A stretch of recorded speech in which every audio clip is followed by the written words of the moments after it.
Hello everyone. Hope the earlier videos have helped you in understanding the intricacies involved in making your essay interesting and meaningful. Your writing task 2 is good to go and sorted if you follow the tricks and tips shared before. Just let loose your thought bubbles to pen down a reader's delight. Now let's talk about writing task 1.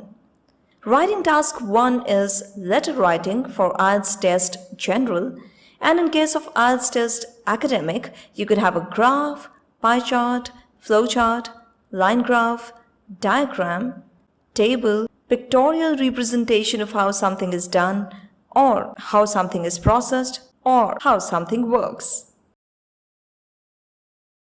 Now this subtest segment is underestimated by many exam takers.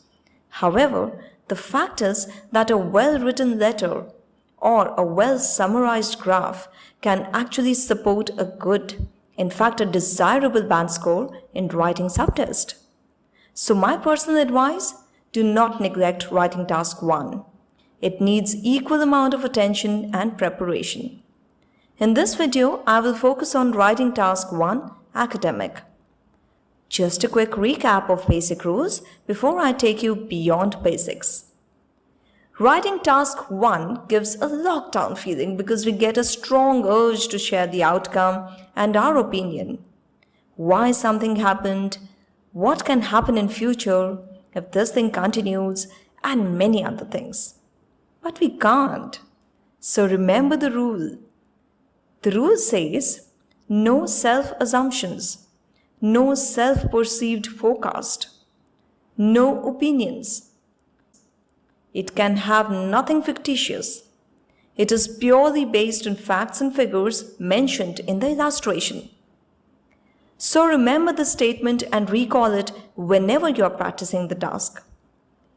No one wants to know what the test taker knows. So just write what the graph shows. Maintain a word limit of 150 to 170 words. Mention rising and falling figures and then show comparison. Now, how can we earn some brownie points? I would love to share the undiscussed ways of scoring better. Give an intro and summary to your write-up. It is recognized as a well-structured description. For this, it is important that you analyze the whole thing for a few minutes. And now it is time to scribble. Yes, you heard it right. Scribble on the illustration to mark all important points that you will be mentioning in your write-up. You have to spend around 5 minutes to understand and make a rough draft. Use of synonyms is essential. This is one good thing about task 1.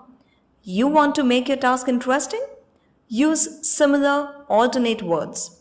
In fact, this is one way of fetching extra points for sure.